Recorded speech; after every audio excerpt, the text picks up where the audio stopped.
morning. It's Thursday, August 28th, 2014. This is your morning edition on I-24 News. The open-ended truce between Israel and Hamas seems to be holding, with both sides claiming victory in the 50-day Operation Protective Edge. In a press conference last night alongside the Defense Minister Moshe Ya'alon and IDF Chief of Staff Benny Gantz, Prime Minister Benjamin Netanyahu said he could not guarantee that long-term calm had been reached, but said Hamas had been badly hurt and that Israel would hit back sevenfold if Hamas broke the ceasefire.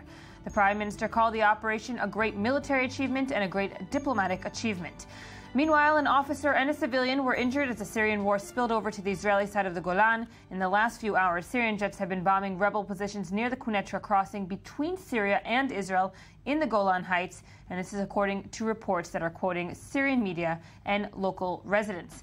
With me this morning is senior defense correspondent from Haaretz, Amir Oren. Thank you for joining us, Amir. Good morning. Morning, Yael. Morning, Tal. And I-24 News diplomatic correspondent Tal Shalev. Good morning, Good Tal. morning. So you were at the press conference last night, and just from maybe his body language and Netanyahu's body language and his rhetoric together, we're seeing already reports from politicians this morning. Netanyahu is, quote-unquote, maybe the loser of the operation and not the winner? Well, that's how many of his political opponents would probably like to present him. But Netanyahu did summon the press conference yesterday to try and battle and to counter this narrative. And basically yesterday, maybe just too late. It was 24 hours after the ceasefire was in place, and in this time, Netanyahu was already under a lot of political fire from both right and left. And but 24 hours after the ceasefire, he calls the press at primetime TV to explain to the Israeli public his narrative, and his narrative is no. He did not say that Israel is a winner. He's not trying to over-exaggerate the achievements of the war, but he is trying to set the tone that there was a military and diplomatic achievement for Israel in this operation, and at the end, the Hamas did not get any of its demands in the final ceasefire agreement. But of course, that's overlooking maybe some of the other consequences of these fighting. For example, Netanyahu didn't even mention the UN Human Rights Commission committee that's supposed to come to Israel to investigate, and the ongoing damage to the Israeli image all around the world. But Netanyahu is definitely trying to. This was an internal press conference. It was aimed at designing the Israeli narrative. Most of the Israelis do not. Polls show most of the Israeli public do not feel as Israel has had many achievements in this operation, and Netanyahu is trying to battle that. I don't think it was very successful. His body language was not very persuading. His rhetoric was not very persuading. It was more of the same, and I'm not sure that it really got the message through, but it's the beginning for Netanyahu of the political battle that he will be launching in these days. In the next coming days. Let's take a look at what Netanyahu said yesterday at the press conference. With the ceasefire at place, I have to say that this is an achievement on a military way as well as on a political way for the state of Israel. The Hamas was dealt a heavy blow, and it did not get even one of the targets that it set for itself in the beginning, not even one. Some 1,000 terrorists of the enemy were killed, and that includes very senior people with senior positions in the command. We destroyed thousands of rockets, launches of rockets, all the production of rockets and other weaponry, arms, while taking off also command points, hundreds of them. And we, of course, thwarted the attempt of the Hamas to attack us from the land, from the sea, from the air. In addition, I think that the Hamas is also isolated from a political point of view. We got international legitimacy from the world community. We got 50 days for a very harsh attack, and this is something not to be underestimated.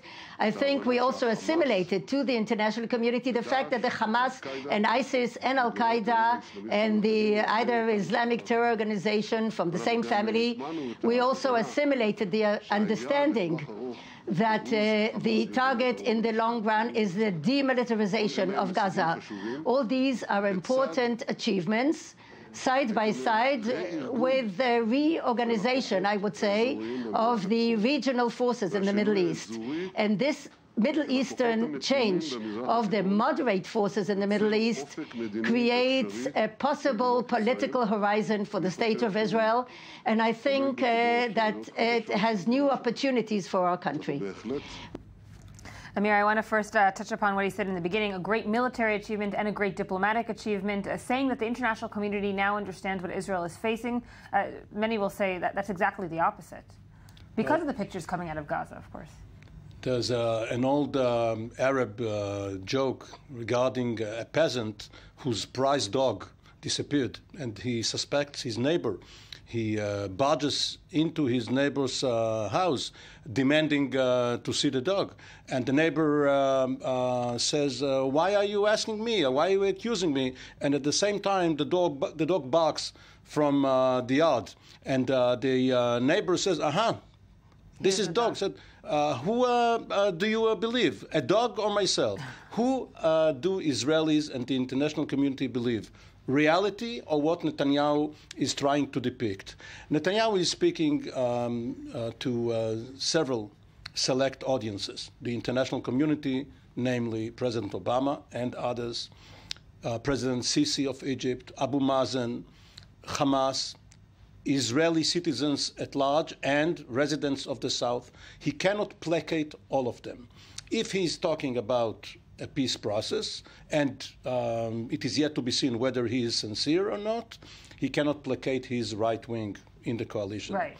If he's talking about calm, which he says he doesn't know whether it will go on or not. Well, he can't guarantee it. He can't guarantee because he doesn't want to give Hamas any concessions in the negotiations, and therefore he can't guarantee that Hamas will not reopen fire. And one can imagine what will happen if the first mortar shell lands on a kibbutz adjacent to the border. No matter what the Israeli retaliation will be, and even if it will be sevenfold, the residents of the South are not going to believe Netanyahu and his government. So he is walking a tightrope, and as of now, and as Tal said earlier, he was too late, perhaps by a full day, because Hamas managed to declare victory. And it doesn't matter whether they were victorious or not. It's a battle of the versions, the battle of the narratives. And right now, the narrative is that Israel lost, even if Hamas did not gain a lot. But if you look at it diplomatically, 2 months ago, Netanyahu was for a split between the West Bank and Gaza. Right now, he is saying that he would welcome Abu Mazen to send his battalions to Gaza, which means he is for the unification of both halves of Palestine, even though under Abu Mazen, but of course not under Hamas. Right. So his whole policy is shaky. And from the military perspective, he does, of course, mention the terror tunnels and so forth as a military achievement for Israel. Can Israel now say to the residents of the South, yes, we've combated that challenge and you can go back to your homes? Well, again, he exposed himself by claiming victory or taking credit for supplying Israel with thousands of Iron Dome missiles, anti-rocket missiles, because that begs the question, why didn't you act the same way against the tunnels? You had 5.5 years as prime minister to act against the tunnels.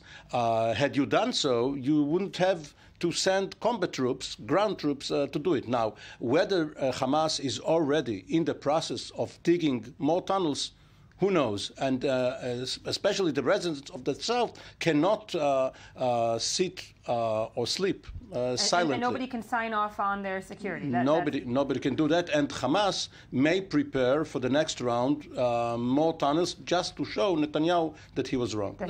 Netanyahu was cautious also not to set too an ambitious goal. When he was asked how long do you think this quiet will last, he was definitely clear.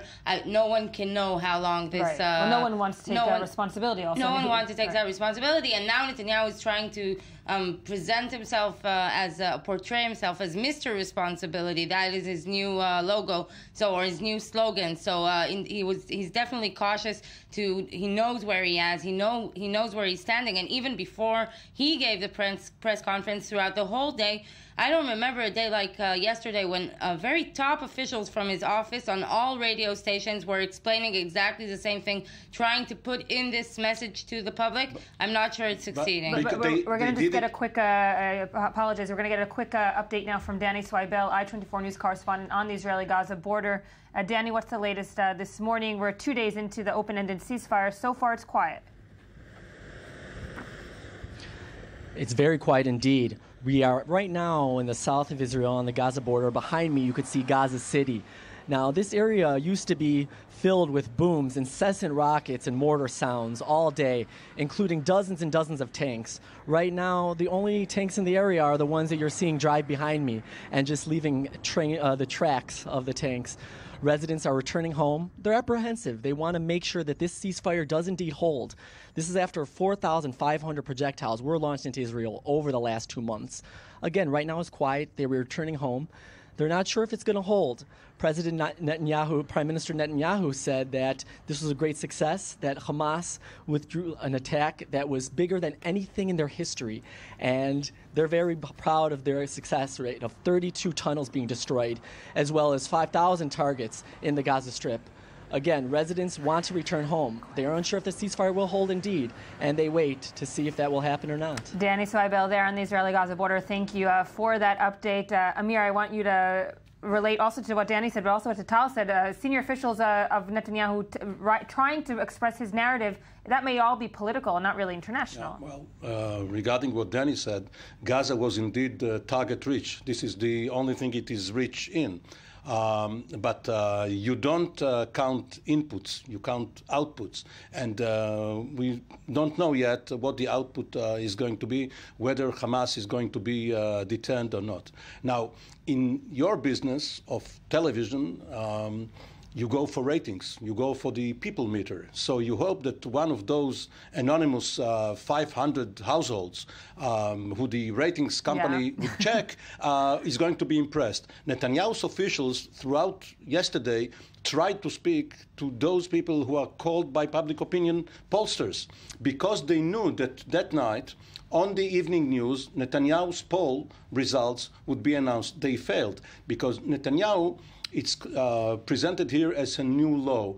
It's not exactly that. He's back to the same numbers he had after the elections. He always had 1/3 of the Israeli public behind it. During the first days of this operation, even people from the center and from the left who were impressed by the relative restraint that he showed approved of his conduct. But now it's back to normal, and he never had a majority of the Israeli public behind him.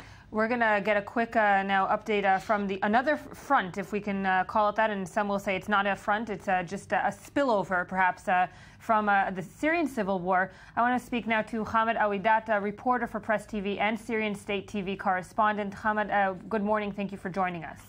Good morning. So the Golan Heights, of course, border in Israel has been looked upon throughout the operation in Gaza as a point of maybe another front. But still, here in Israel, we're not calling it a new front.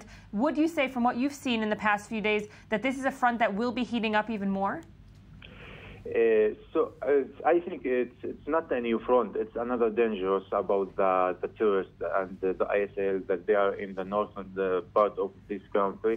You know, and it was before the Gaza war also. And this terrorists and this kind of dangers that it's very close now to the cities, the Israeli cities and villages here and at the north of the country. I think people have, and this government have to think about this twice now, that it's very close. Just today at the morning, you know, the Syrians they were bombing the rappels, and the Israelis also they fired them. And we saw some social media that some accounts falling for this groups just published a video at the morning that in this video we can see that Israeli flag is far away from the guys that they was filming there 10 or 20 meters. Right. So I think someone have to think about this now, especially in Tel Aviv.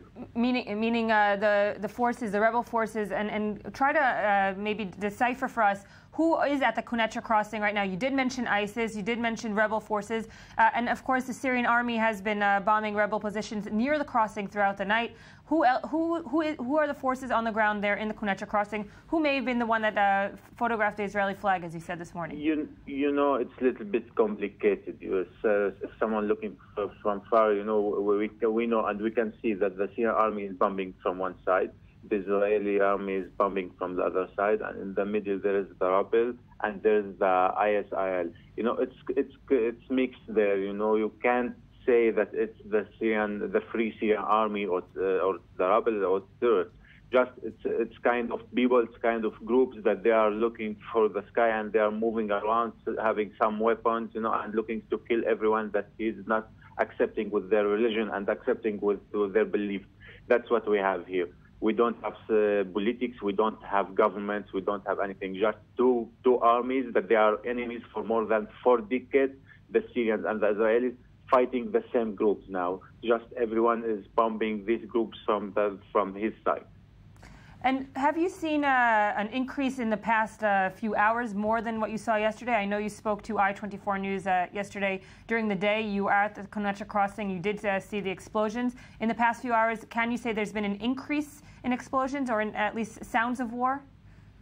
I think it's a sound of war and it's sound of Moscow. There's a smell of death. It's not sound of war, it's a smell of death. Just if someone moving around the way, or just go back to the Syrian experience with these groups, it's not the sound of war, it's smell of death. I think this smell of death it was here yesterday. Just yesterday at the evening, at night, at 9:30 at night, I took my car and I did a tour there where was the fighting. Just there, it was a little bit quiet, and we went inside and we saw what happened there. Just we were very, very close, really very close. We were close to the fire, and we saw that they burn everything, and they are trying to destroy everything and to kill everything. And today at the morning also they threw some bombs and they threw some rockets, and they still here. And the electric also have been disconnected from the Syrian side yesterday. So it's a smell of death. It's a smell of new wars, new enemy that it's here in the area. It's enemy of the humanity. It's not the enemy of the Syrians, of the Israelis. Because that, as I told you yesterday, I-24, and as I was covering my news here, people around the world, they have to think about the new generations, the new kids, about the humanity, right. Nothing else. It's a common enemy for both Syria and Israel. That's it. Hamad Awidat, thank you for joining us this morning, and of course we'll continue getting updates from you from the Quneitra crossing. Amir, maybe not a new front, it's maybe such an dramatization of the situation, but as we're hearing, there is a new front, maybe not for Tel Avivians, but for the Golan Heights. It's a new front, the Nusra front, the Jabhat al-Nusra. But when you go on a reconnaissance tour of the border area, or even if you go into a command post and look at the map, it's really baffling, because usually you have one enemy, one center of gravity ahead of you, and here you have stripes, just like zebra stripes. You have one sector held by the Syrian army, next to it one held by a militia, next to it another Syrian army sector, and then again another militia in the loose federation fighting within itself. One of the greatest dangers for Israel is not from the fighting itself, but from one of its possible effects, and that would be that UNDOF, the observers in the Golan Heights, there for the last 40 years, since 1974, would get up and leave, because the contributing countries wouldn't want their troops to be hurt by the spillover. And if that happens, one tripwire between Israel and Syria would be missing, and they could, by miscalculation, be drawn into war. And Netanyahu spoke yesterday about regional alliances, and I want to quickly try to tie it into what's happening in Syria. As Hamad said, is there an option here that Israel and the Syrian army are actually fighting the same enemy right now? Yes, they have the same enemy, which would also make Israel and Hezbollah de facto allies on this particular front. But alliances cannot be only centered around anti-something. They must also be for something. And it is right that Saudi Arabia and other Gulf countries are alongside Israel in the fight against Iran. And here, Iran is alongside Israel in the fight against the Islamic State. Mm-hmm. And you can find other such alliances of convenience. But eventually, Israel must present a peace initiative or at least join someone's peace initiative, just like the Saudi initiative, in order to be part of a coalition. Every time someone asks Netanyahu to elaborate on the regional alliance, he gives a very blurry message. What exactly does this mean? Netanyahu likes to speak about the positive sides of the regional alliance, but he doesn't mention that it will entail Israel to make some concessions to the Palestinian President Mahmoud Abbas. And we might also add that at this point, with the low level of trust that most of world leaders and Abbas himself have towards Netanyahu, it won't be enough for Netanyahu just to say, okay, let's renew negotiations. Now Netanyahu, if he wants really to have some regional alliance or to renew negotiations, he will have to make steps on the ground, and this will entail a political change, which he, at this moment, is not really signifying that he's ready to do. We're going to get right into the political change. I want to finish, though, with Syria. What needs to happen, unfortunately, near the border or in the Quneitra crossing that will alert the military establishment maybe to do something different? No, the military establishment has been alerted, was perhaps first on guard, and General Gantz, who was much criticized on the conduct in the south, was perhaps the first to notice. He was the commanding general of the Northern Front earlier, and he changed deployments on the ground in order to free one particular division from border work, and he assigned another one, and there were other changes.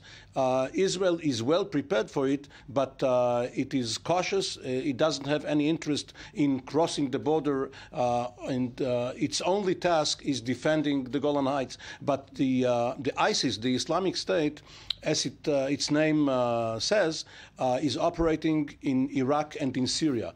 If it were to change tactics and declare that it wants to liberate the Golan Heights from Israeli occupation, Israel would be in diplomatic trouble. As Hamed said as well, there is a picture of an Israeli flag on the social media now, making its rounds of one of the rebel forces, presumably, that have photographed it. It won't spur any kind of Israeli response. It has to be a different tactic or a different rhetoric from ISIS. Yes, Israel has matured. There were times when Palestinian flags on high voltage cables caused Israeli troops to fire.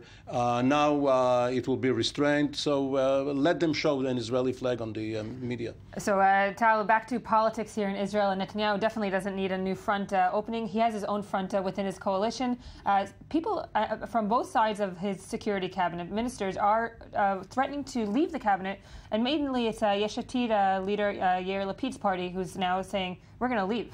I would take most of Israeli politicians' threats in a very limited way. I'm not very impressed by the threats to leave. They're doing what they're expected to do. The operation or the aftermath of the operation does create a new question about where is Israel going. And if you ask many on the left, especially the leader of the opposition, Yitzhak Herzog, he would be very happy that now the question would be who's pro-two-state solution and who is anti-two-state solution. And Lapid and Livni, they have to now call for a new diplomatic initiative. But since, again, I do not see Netanyahu doing this kind of, any real step towards Abbas at this moment, meaning specifically, he will have to say something about borders or freeze the settlement, the building and the settlement, and that I do not see Netanyahu doing, because that will entail an even higher political price from the right wing. There are a lot of speculations that Netanyahu will be moving center at the moment to try and build himself as a new leader of the center,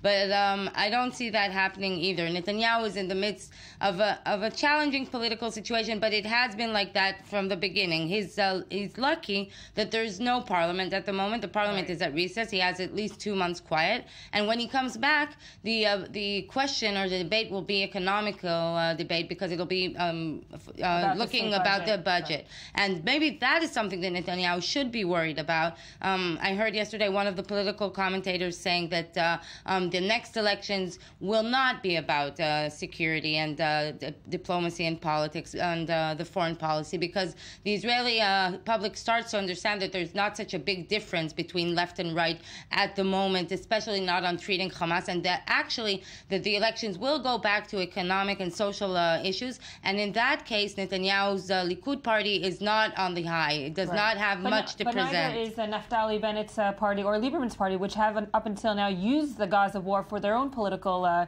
constituents and not really spoken about social issues. But Naftali Bennett's constituents are looking for something else. These are not all of them Netanyahu's constituents. Many of them are settlers, and he's holding very important portfolios in which he can present achievements to them, and he's only gaining popularity. Lieberman, it's true, isn't a problem. The big gainer about the big one who will gain about economic election. Again, the election's not there. We're not there yet. But there are two big gainers. One, Yair Lapid, that even though he might not have achievements, but this has been the primary issue that his party has been dealing with. And the other one is Moshe Kahlon, who is now outside of the Israeli political system, but is starting to form a party, and that is a big threat for Netanyahu and for his Likud party, because Kahlon is an ex-Likud minister who will be able to draw votes from the Likud. And he's clean, quote unquote, from what happened in Gaza. He wasn't involved. No, he's he wasn't coming with involved. A clean slate.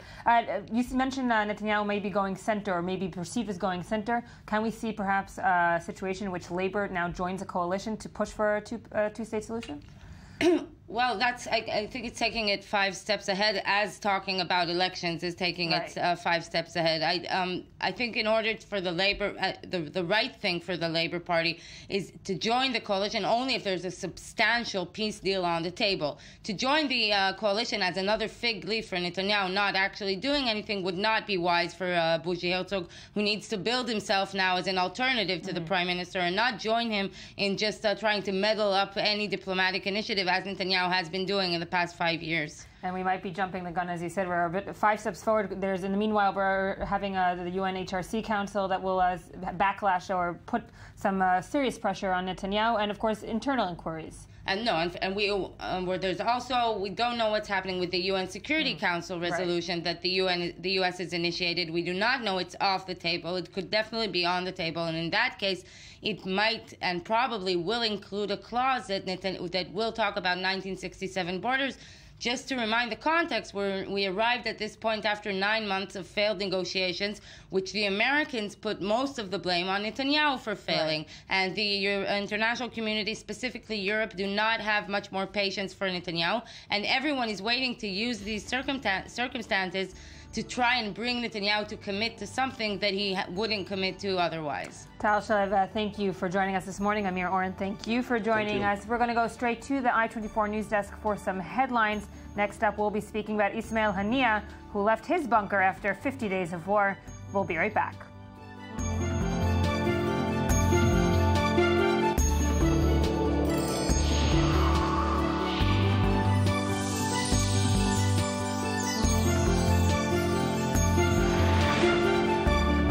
Welcome back to I-24 News Morning Edition. We're staying with the Operation Gaza Protective Edge. 50 days of the operation have now ended so far, an open-ended truce, 2 days of quiet. Meanwhile, Hamas leader Ismail Haniyeh made his first public appearance since the beginning of the operation and declared victory over Israel, boasting that Hamas and the other armed groups managed to drive tens of thousands of Israelis out of their homes during the war. Let's take a look at what he said yesterday in Gaza. During the battle, 51 days, Al-Qassam and the resistance had the final word. They began the war by striking Haifa and ended it by striking Haifa.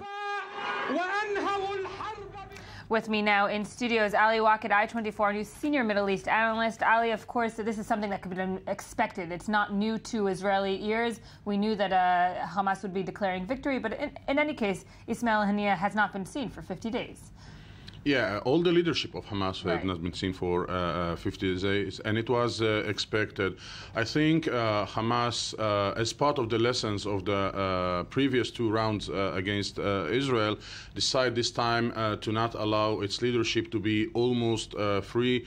We do remember that in the other rounds, very senior, important leaders of Hamas, like Said Siam and Nizar Rayyan and others, were assassinated by the Israeli army, and as part of this war, Hamas this time decided to keep its leadership, both of the military wing and of the political branch, safe and far from the Israeli army. And the truth is that in this war, beside the assassination that we don't know the result of Muhammad Deif, whether he is alive or not, and the three leaders of Hamas southern zone, Hamas first-line leadership, both of the military wing and the political wing, was not touched. And we can see that in the last days we saw Mahmoud al-Zahar and others getting out. And this is a sign from Hamas, one more sign of what they call Hamas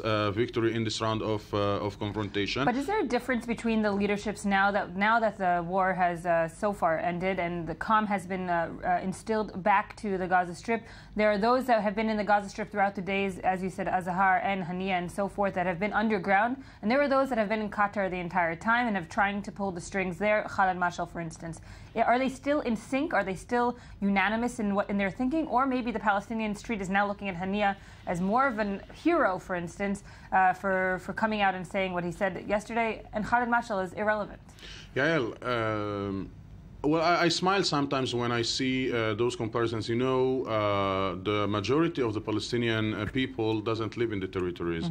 There are between 8 to 10 million Palestinians living in the refugee camps, in the Arab world, and elsewhere. So it is very normal that all the Palestinian factions, their leadership is half in the territories and half of the political bureaus, central committees, etc. Like Fatah themselves, not most, but part of its central committee are in Lebanon and in Jordan and elsewhere. So this is not new at the Palestinian politics, at the Palestinian tradition. Here in Israel, as we used to say once, that there is the Palestinian leadership of the Fatah and the PLO living in Tunisia and the others who are living here, we are taking now the same thing and trying to implement it over Hamas. For the Palestinian people, this doesn't mean much, because the Palestinian is aware that he has families in Qatar, he has families in Egypt, in Syria, in Lebanon, elsewhere. So it doesn't mean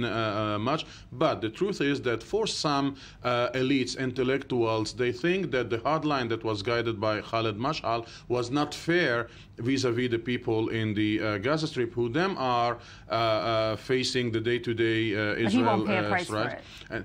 But Khaled Mashal's already almost paid the price, even when he was in the hotels. That time it was in Jordan, it was not in Qatar. So this kind of Israeli arguments did not really infiltrate the Palestinian public opinion, and it didn't divide the Palestinian street and the Palestinian leadership. But still, as I said, some elites, some journalists mentioned the fact that it was easy to take hardline position from when afar, you are safe. Yes. When you're far away. Another decision that will have to be made in the coming days, of course, is how to rebuild Gaza, and all eyes will be on Hamas.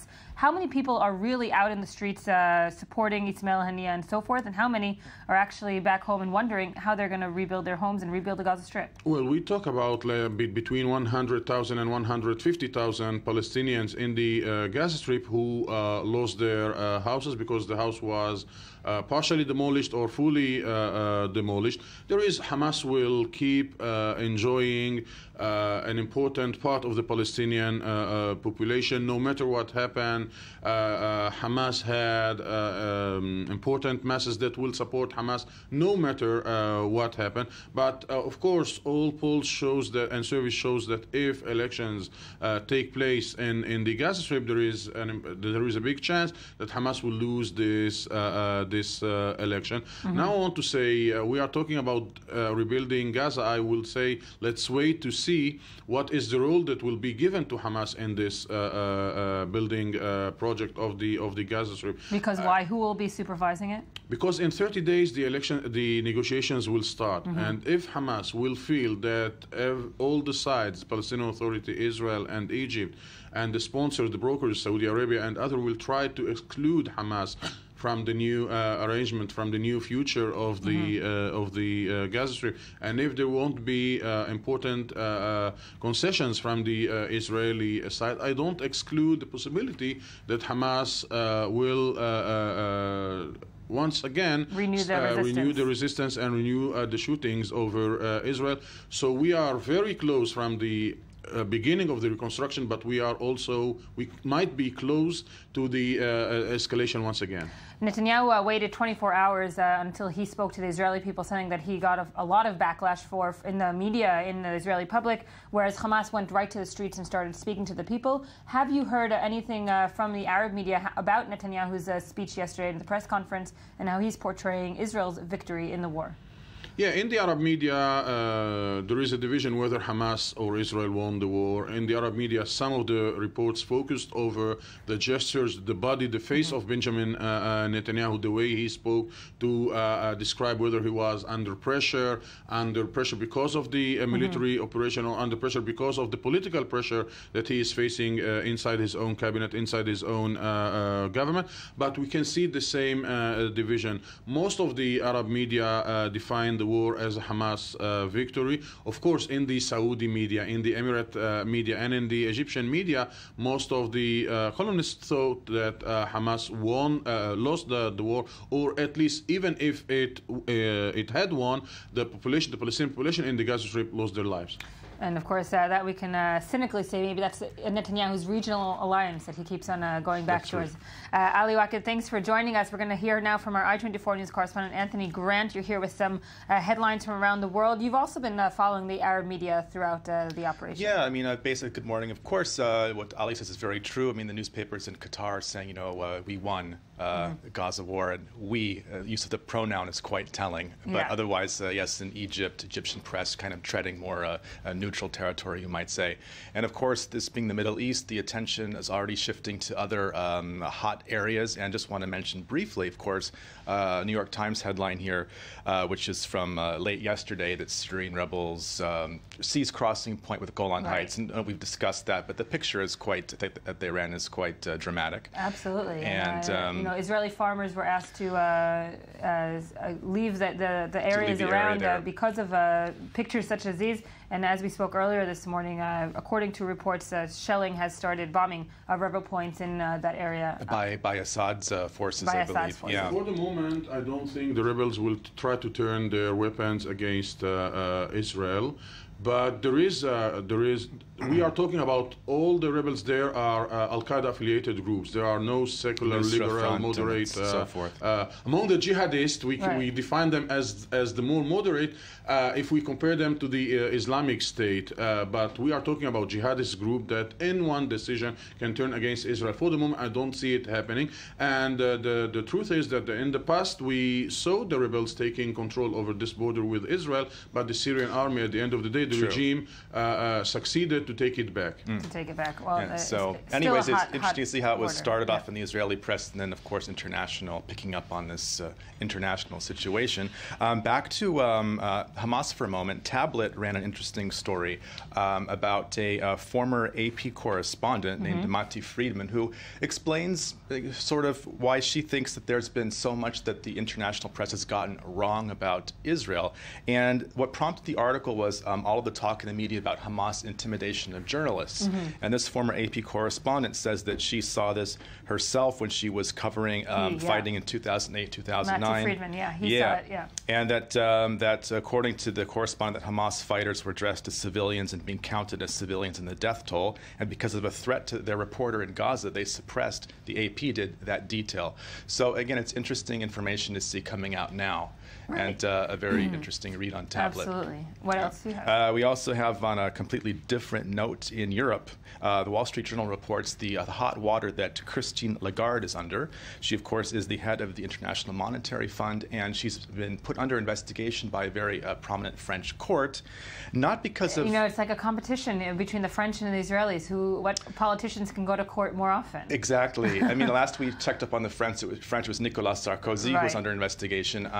And now, this, of course, this is going back to an affair that was when she was not the head of the IMF. It's going back to something that's like, I think, 20 years old. But the wheels of justice turn slowly in France. And does this impact her position at the IMF potentially? So it's not a huge scandal, but it's not yet. Not yet. But again, it's catching the attention of the leading financial newspaper, the Wall Street Journal, etc. So that's one to watch. Also, in terms of fashion, we have a bit of a flap over a Zara T-shirt that was making waves. I saw that. For the wrong reasons, as the New York Times picked up on this. After social media uproar, Zara has ditched a T-shirt that looks like a Nazi camp uniform. Yeah, that's a big oops. A big oops. A big oops. Yeah. I don't know if it's not still unclear. Zara has apologized since. Not only that they have apologized, but they've recalled the shirt apparently from online sales points and basically I think wherever you could buy the shirt. And actually, in Zara's slight defense, on the yellow star it does say sheriff in very light letters. So there was some attempt to make it at the design stage. The designer just missed that point in history class. Yeah, the designer was, dumb, I think. Sleeping during sleeping during World War II class. It was, and sleeping during fashion class, I think, as well. So that was called out by 972mag.com, I think, first, and then it kind of spiraled. In Europe as well, the Telegraph talks about a scandal involving this Italian politician, Roberto Calderoli, who was with the anti-immigration Northern League Party, and he claims he has been cursed after referring to not African-American, a black Italian government minister as an orangutan.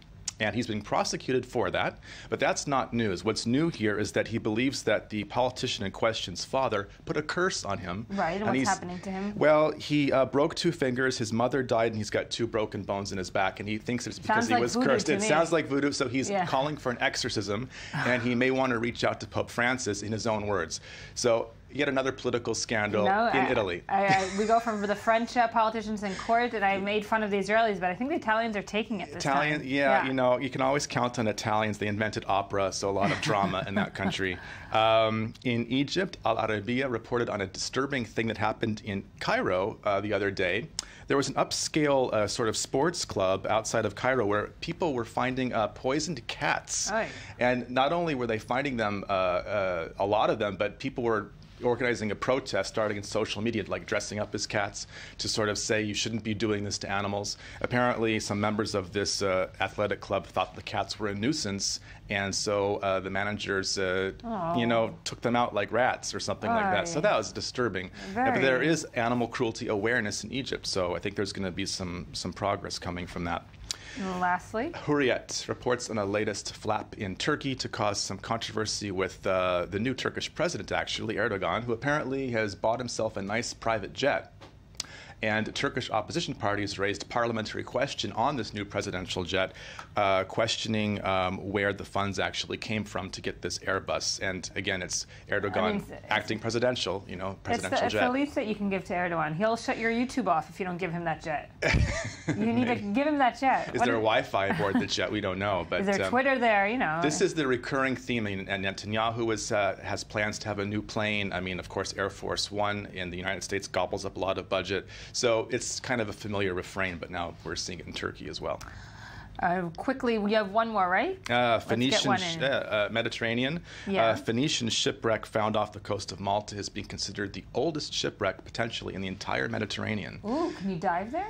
Actually, divers are the ones that found it, and there you Should go. have been me. Yeah, who knows what treasure lurks? There's the ancient bottles of I don't know, olive oil or wine that's down there in the depths, and who knows what else it's being guarded. The site. Don't worry. That's my next point of interest. I will go dive there, and I'll bring you back some. I will join you. Some treasures from from off of Malta. Anthony Grant, thank you for joining us. Ali, thank you for joining us. After the break, we're going to speak about Michael Brown's funeral earlier this week in Ferguson, Missouri. What's happening next? The White House sent 3 officials there, but 0 to James Foley's memorial service. Next up are the headlines. We'll be back.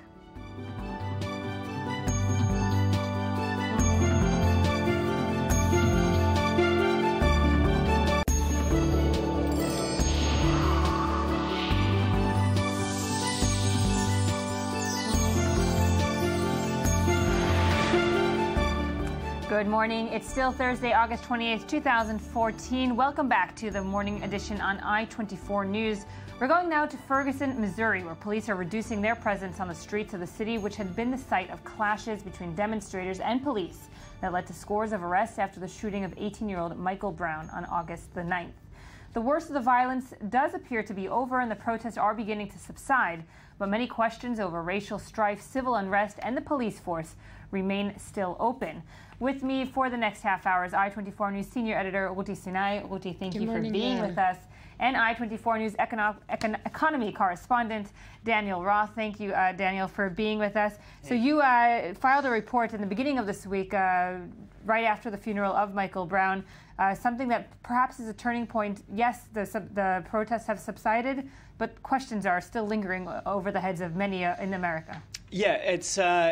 As the protests died down, it may be easier for people to see. Unfortunately, people tend to forget to look when protests start to die down. But the intersection of race and class in America is clear and present. These 2 issues can't be divided. Mm-hmm. The economic injustice and racial injustice go hand in hand. And by and large, not in every case, this isn't to say that all people of color live in poverty in America, but that by and large you can see these strains.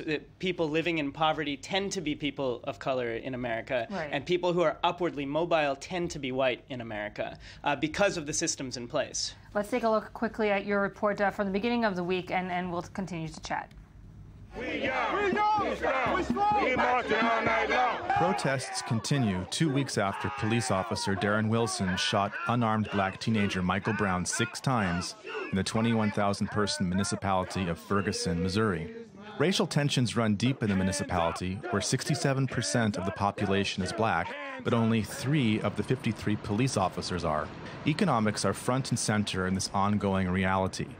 The LA Times reports that the municipality brings in $2.6 million in revenue through court fees and fines, mostly from traffic stops, and black residents make up 86% of those stops. These disproportionate numbers are not limited to Ferguson. When you look at the numbers, African Americans make up maybe about 13% of the population.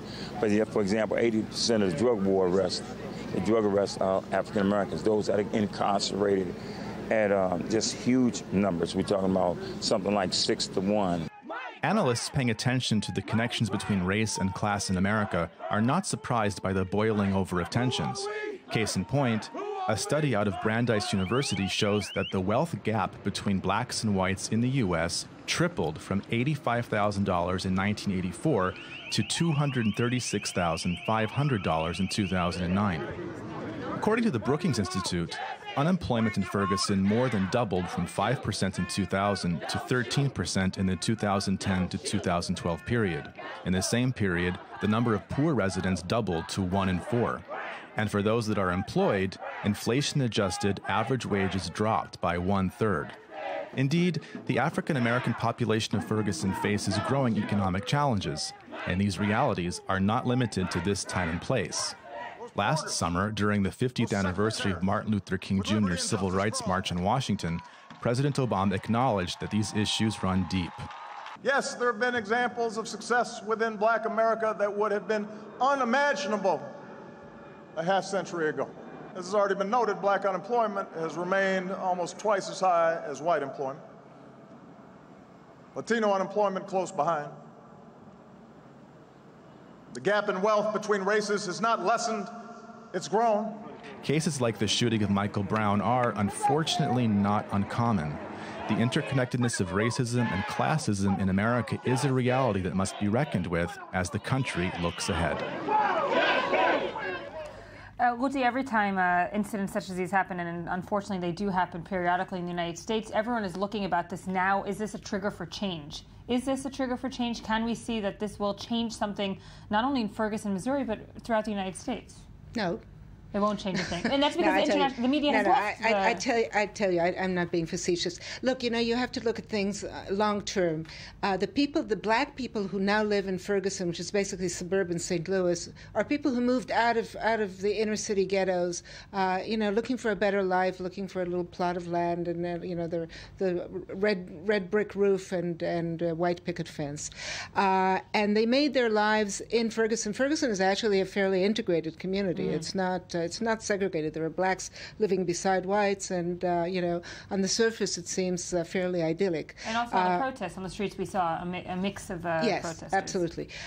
Nonetheless, and as Daniel pointed out, and this is the reason I say no, the issues here are far more divisive than just issues of race. If it were it's not just, but if it were a question only of race, I would be far more optimistic. The problem is it is really classism, and that's a far harder thing to change, believe it or not, than racism, because these are enshrined systems in place that leave the wealth gap between whites and blacks. It keeps growing, as does the unemployment gap, and the figures. These are not just feelings. People feeling somehow disenfranchised. These are real. This is real. I mean, you look at all the figures and all the studies; they all show the same thing. As do arrest reports, the numbers of blacks in jails, and the number of blacks arrested for traffic violations, et cetera, et cetera. I mean, everywhere you look. It goes up to the death penalty as well. Absolutely, yeah. You look at the jailhouse inmates. It's like 1 to 6. Right. Is there also a question here to be asked about police brutality, police conduct? Because I mentioned other incidents, and it does always, yes, it involves class issues as well, but it also involves reasoning from the police on what they should have done. Right. Well, look, the thing is, I mean, it really is such a sore point, because you've got, the Ferguson police force. You've got 53 officers, only 3 of whom are black, whereas the population is 2/3 black.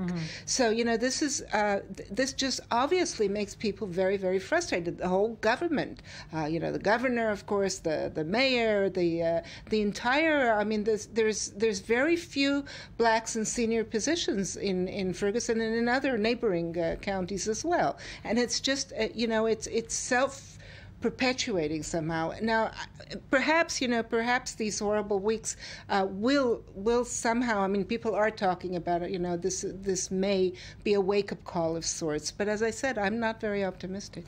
The U.S. President, Barack Obama, some will say, came into this conflict later than he should have and addressed it as a national issue, put in the National Guard maybe a little bit too late. Is this because he's shying away from race issues and because maybe of his own identity? Or, as Ruti says, this is something that goes much deeper into American history than we can even fathom? Look, I think when you actually look at what President Obama did, he didn't do anything different than any other president did. He called in, he maybe hesitated, maybe that's true, maybe his attention was elsewhere, but we've seen the National Guard called in other instances of riots breaking out, of protests breaking out, and he acted the same. In effect, he acted as any other president has or would, and for better or for worse, took his own identity out of it. I think it's for worse, because I think that the president needs to be a human being who's and one of the ways that America could begin to progress out of a culture of racism and out of this culture of violence is for leadership, personal leadership from a president who is a person. And I don't think that we saw that here. I don't think we saw Barack Obama take his own identity and use it to try to heal. I think we saw President Obama be a president and call in the army to quell an uprising. Daniel, may I ask, is this, the fact that Obama himself is black, I mean, could this have worked, could he be leaning over backwards somehow not to involve him or to impose his own views or his personal experience in this situation? It's entirely possible. I would hesitate to accuse him of such. I would... no, it's not an accusation. It'd be of course, very normal, very human. It would be a totally human response. I would hesitate to say he did or didn't do that. But I think we can agree that that would be a normal human response. I think critics of what the protests that have been happening in Ferguson tend to point to someone like Barack Obama or Eric Holder, the Attorney General, and say, well, what are you talking about? These are two high-level federal government officials who are black. The President of the United States, the leader of the free world, is black. Which is what they used to say about Colin Powell. But then someone else would say, but that's only 2 out of. These are exceptions, not the rule. And when we talk about systemic racism, we're not talking about the case of Barack Obama, eloquent politician. We're talking about the millions and millions of black people in America who are stuck in a cycle of poverty. Yeah. And it's also a question of Michael Brown himself, the teen that was, of course, shot. Many were hesitant to go against the police and so forth until they got the idea of what he had actually done, what had actually happened there. And some critics would say people were just ready to go out on the streets they were triggered to go out on the streets without actually having all the facts. Is that something that's coming out now? Well, look, I think there's 2 sides of it. One of the sides is that the racism and classism work together to create pressure. So people are ready to protest. People are ready to stand up and say, we've had enough police violence, we've had enough poverty. We're profiling with the hoodies and so forth. Yeah, so people were ready, but it wasn't some sort of plot. It was readiness based on oppression. Right. The other side of it is that this isn't the only case of an unarmed black teenager being shot by police. So when people jump forward and say, this kid was unarmed, he was shot by police, it's at this point in America, given that even since Michael Brown was shot and killed, we've seen another shooting in St. Louis, another one in L.A. Right around the same time, an African-American man in New York was choked to death. We're seeing, just in the last few weeks, what's been happening over the past many decades, hundreds of years really, which is that black people are targeted by law enforcement. Right. Yeah. Well, no, I was going to say something before, which is not that terribly relevant, but the fact is that people always used to say that Israel must be a very feminist country because it had a woman prime minister. The fact that in the United States has it doesn't necessarily mean much. No, but what I was going to say to continue what Daniel was saying, this in fact, look, Mike Brown was he was robbing a convenience store. Now, look, the fact that there are many more blacks than whites, in jails, for instance, it's a fact. They are more involved in crime. Now you start to think, well, why are they more involved in crime? Does this have something to do with profiling? Well, no, it has something to do with the fact that, they're poorer and then they turn to crime, and that they grow up, in areas that are controlled, disadvantaged, controlled by gangs, et cetera, et cetera. So again, it goes to the question of, a much deeper seated and rooted problem than just, police brutality. So you're pessimistic. Though it does include profiling. When in the case of Ferguson, when we look, LA Times report said they bring in about $2.5 million a year through these traffic stops, and 86% of the stops are black people. But that has to do with But that has to do with the budgetary problems of these small counties and towns that rely on these fines, and then it's a snowball effect because you get a $90 fine for having a broken taillight, and it doesn't matter whether you're black or white, but you will be. You're right in that you will be stopped. You're more likely to be stopped for a broken taillight if you're black. That's where that comes in. But that, as you say, is a problem of a small municipality or small cities and so forth. And therefore, if there is to be change, or if there is to be any kind of person or body responsible to instill change, who would that be? Because it is, kind of this self-fulfilling prophecy, what you're saying. But I think, like everything else, I think it has to trickle down. It has to trickle down. To come from the It has to come from Washington, yes. But it has to also be from the state level. I mean, the governor, Nixon, I think, he has political ambitions. He could really turn around his political future if he really takes this seriously and does something about it. Appoint a black police chief, raising awareness, increasing county budgets. I mean, there's lots of things one can do, I'm sure, and explain and talk to people. Talk. This was like after Katrina in New Orleans, when there was a lot of rioting. One of the first things, there was a general, a retired general. He was a black man, and his emphasis was all the time: explain to people what you're doing. Explain to them why there's a curfew. Tell them it's not against them. Tell them what's going to happen if they leave their house during the curfew, etc., etc. A lot more communication. And keep the communication as much as open as possible. Ruti Sinai, thank you for joining us. Daniel Roth, thank you. We're going to go next to the headlines from the I-24 news desk, but after the break, we're going to speak about a new trend in New York City, and that's beekeeping. We'll talk about it soon, right after this break.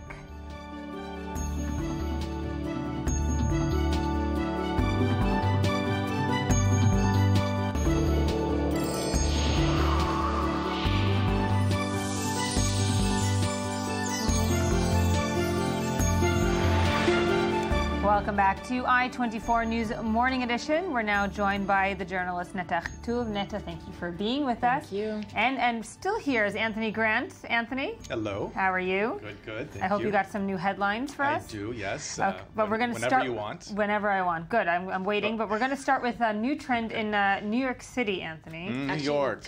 Two new trends? Yes. Okay. But let's start with the first one. Okay, which is? Bees in Manhattan, really inside New York.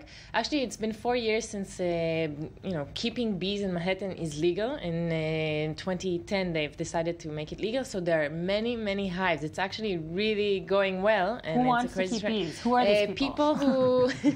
People who raise them and get their honey, and also the wax for church candles, for example. What we see in the background, we'll see soon, is a beehive on top of a church in Manhattan. You see beautiful views. You have the bees, which are sweet and cute, and then you have all the honey. This hive, you can bring 90 kilograms of honey per year, and also wax for the church candles.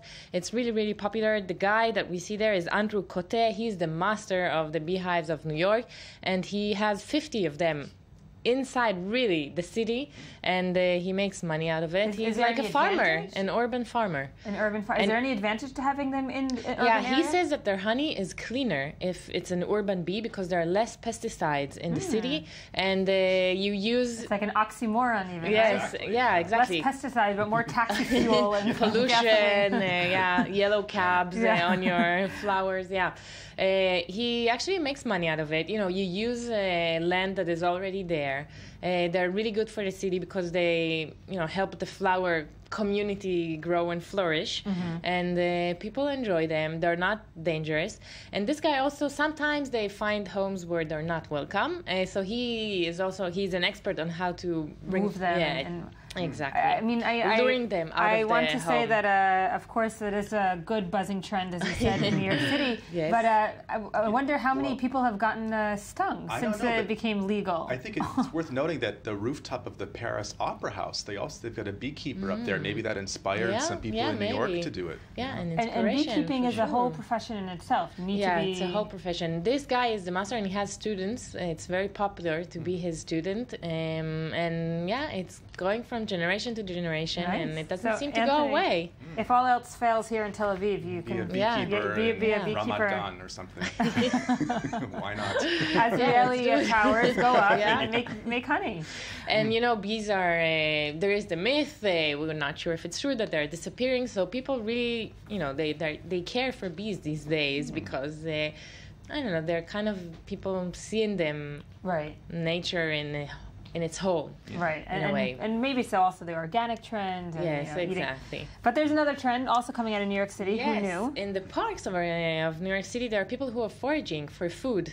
It's actually illegal, but there is one guy who used to work. He's supporting illegal work. No, you can do it if you're going with an expert, with a guy who. This guy used to work as a naturalist for the city, so you can go with him, and he tells you what's edible, what's safe and not safe. I wouldn't recommend going at it alone. Don't start eating leaves in the middle of Central Park. So these people are actually looking for their lunch in Manhattan Park. And also there is a trend, in Manhattan, everything comes up to restaurants at the end. So there are 12 restaurants who actually serve food that has been foraged in the parks, wild food, you can call it, or urban wild food. And then they put a huge price tag on it. Huge price tag, $70 a meal. Wow! For some berries and mushrooms. Really? Yeah, that has been picked. Here you can see this is rose petals that have been picked in a park inside the city. It's really nice. Look and at if you want to go on a capitalism tour, at its best. They went and picked a flower and put the price tag. Yeah. It's better going on a tour of foraging, and then you have it yourself. It's $20 for a tour, and then you know what you can pick and what not. Right. And there is a woman there that she went on this tour because she has a really big wild garden in her backyard, and she doesn't know which is edible, which is not. There are some plants that are medicinal.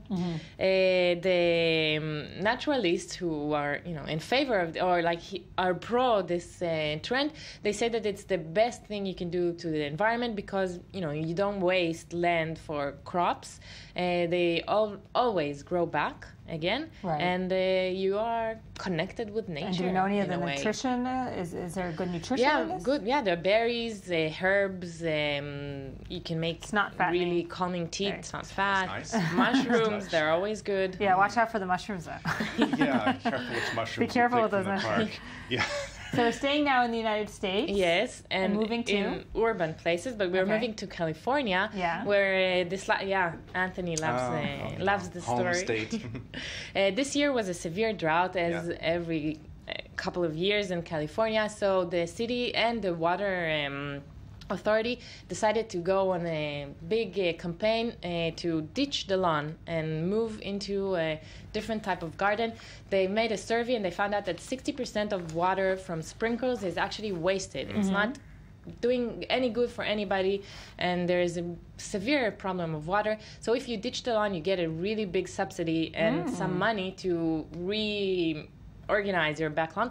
This couple, as you can see them, they've decided to do so. They said that for many years they wanted to have a new backyard. They're tired of the lawn they had, and now they received the money to do so. And also here in Israel, there was for a time certain hours that you couldn't water your lawns and so forth. That has since gone. Nobody's really talking about that anymore because we don't have a water problem. We do have a water problem. Yes, there is. People are trying to find many solutions. In between, there are wars, so nobody talks about anything except that. I know that in California, they are trying now to pass a law that there will be 2 meters, water clocks, outdoors and indoors. Indoors, there will be in an affordable price, and the outdoor will be like outrageous price, so you have to pay a lot. And I think there is a similar idea in Israel, and in Tel Aviv, actually, you're not allowed during a couple of months in the summertime to... I remember we used to, during the time when there was water commercials and so forth, everyone would take pictures of, of the city, neighbor that is watering his lawn and send it, try to tell on him, snitches, exactly. And it's also not very efficient for the lawn. Of course not, it dries up in a second from the sun and so forth. So, another big city, but not in the United States. Yes, so Dubai, it has the biggest airport, the biggest shopping mall, the highest building. Now it's a bit strange, but the biggest, most highest turret in the world. It has been built in the biggest shipyard in the world. 800 workers worked on that for 4 million hours, like working force hours. And this is actually supposed to moor a liquefying gas thing. And now it's going on sale to South Korea, where the liquefying gas machine is being built. So it's going on a voyage of 3 weeks to South Korea to be, to embark with its liquefying gas. Actually, it's a Shell, the company. Right. It's a Shell project. It's going to be the first project. It's really interesting. It's the first project that they are going to take gas from one place and liquefy it, and then it will go through the sea to Dubai. So from Australia, you'll have a gas from Australia that will go into Dubai in a liquefied way. And it's the first, the biggest, the highest. Right. I think that's the only reason Dubai does anything is just to be the biggest and the first. Yes, exactly. Absolutely. So this is really interesting to it. It's actually going to hold a lot of weight and a lot of tons of gas and itself it weighs 10,500 kilograms, and its height is 100 meters, which is taller than the Statue of Liberty. Oh, another pot shot in New York. Well, release the bees. Yes, exactly. On the top of the Release the bees to Statue Dubai. of Liberty. Moving now to Denmark. Yeah, and from vast and grandiose to modest and small. Yes. So Denmark, they're known for their cyclist way of life, and now they've decided also they depart from life on a bicycle. It's actually a tricycle. It's not a bicycle. This is a really sweet lady from from Denmark. Her name is Tilly Konstad. She's a Danish undertaker, and she's decided that, if people ask for a sustainable coffin or urn, why not do it as sustainable transportation on your last journey? And she has built this thing. It cost her $7,000, and it's very, very popular. Really? Yeah. $7,000. Yeah, I guess materials are expensive in Denmark. It's very, very popular. She's already, the money she spent she earned it back. And what we see here is the funeral of a 92-year-old man who really loved nature and music and has been asked to be buried in a sustainable way, and his family kept his wish, and it's very, very popular. Well, it's only $7,000, and you can have your own. And yeah, exactly. It's going green to the very end. Going green to the Why not? And even after the end. Yes. Netta, thank you. Stay with us. We're going to be now with Anthony Grant. Anthony, what are you starting with? Well, of course, there's still a lot of buzz and analysis, if you will, of what happened recently at the VMAs, at the Emmys, and which is normal. I mean, it's the end of summer kind of thing, and I can get over it, but some people can't, and some people can't get over Miley Cyrus's date. Oh, yes, this is still courting some controversy. It looked too good to be true. And it was. Because it was about Miley Cyrus. So, of course, there's going to be a backstory.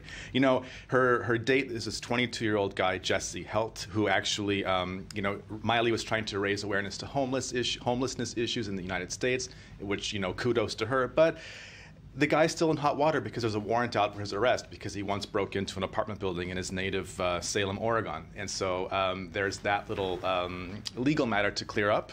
And the question that begs, of course, is did Miley know this before? I have a feeling I'm guessing that she both did and didn't. Because she was seen crying when he received the award. And it was emotional, and it was a marked departure from last year when she twerked her way into superstardom. Right. And she was trying to kind of backpedal and show that she could use her platform to promote a good cause, but maybe she should have waited a little bit. Sounds like a PR plan that went sour. That's what I think. I think you might be nailing that on the head there. Yeah, sorry, Miley. Yeah. Miley, but next time you'll be better. Hopefully, yeah. But we wish the guy the best of luck in his legal rehabilitation. Right. At 22, he's got time to get back into shape. But Nicki Minaj is going to continue to court controversy, and again, because of her performance, I don't know what to call it, tasteful.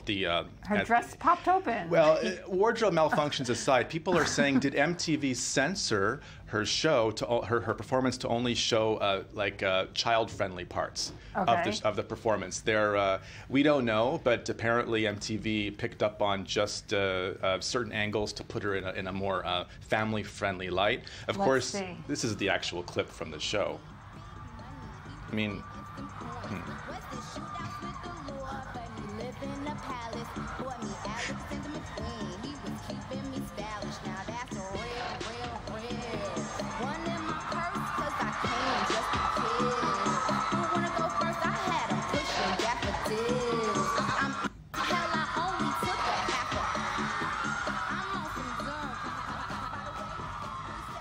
That wasn't the Waldroma malfunction. There was another one. Okay, well, this is popped. It just like popped open. That can be expected. Yeah. But the thing is, when you look, the Kardashians are having fun. They always are. Yeah. They're Kardashians. They make it a science. But the actual video of Anaconda, I think, is actually quite a bit racier than what we saw at the award show. Right. So maybe MTV did do a little creative editing. I'm sure. I'm sure. You know, in the end of the day, she wants to sell her album. No, it's all about the art with Nikki. Yeah. No commercial interest whatsoever. What else do you have? Speaking of non-commercial interests, there's still some controversy surrounding the tribute to Robin Williams at the Emmys the other night. And it's kind of crazy, but it's the power of social media. People on Twitter picked up on the fact that one of the clips chosen in the tribute was Robin Williams, and he improvising with a scarf and making a bit of a cheeky reference to Iranian women and their perceived lack of rights. So again, it's Robin Williams has said in his lifetime that he could find something to make fun of in everybody, regardless of affiliation, country, whatever. So, and I think that's a good spirit for a comedian to have. I mean, anything and Billy Crystal, his good friend, said that as well. He's holy. Yeah, exactly. And everyone can be ribbed a little bit. So that controversy, I think, is winding down a little bit, just as another controversy is winding up. And we're talking about football player Michael Sam. Oh. This is the openly gay player for the Rams who, is doing his athletic thing, but ESPN has been drawn into a controversy because of they're regretting their shower report that drew criticism. They outed him? No, it wasn't about that. They talked to some players about how he's fitting in with the team and that sort of thing. And apparently one of the players said, well, in the showers, he gives us the other guys his space, so to speak. So it became an issue. A non-issue became an issue. It's not really germane to the game. Right. So now ESPN has said that they've regretted that kind of. Good. Their damage has been done. ESPN. Yeah. So. Very quickly. Showers are back in the news again with Chelsea Handler because she shared a fake shower with Ellen DeGeneres on one of her last shows. It's a fake one. I don't know if actual water was involved, but she was. One of them was partly undressed. And actually, Ellen DeGeneres has never been a guest on Chelsea Handler's show, and this was an attempt to correct that. Got it. Because now it's too late. Chelsea Handler is. I think this is her last month of her show, but who knows what she'll do next. Anthony Grant, thank you for joining us, and to thank you, of course. That's it for today. We'll be back again tomorrow with more I-24 News Morning Edition. You can find us on Facebook and on Twitter, and of course on our website i24news.tv. Next up are the headlines. We'll see you tomorrow.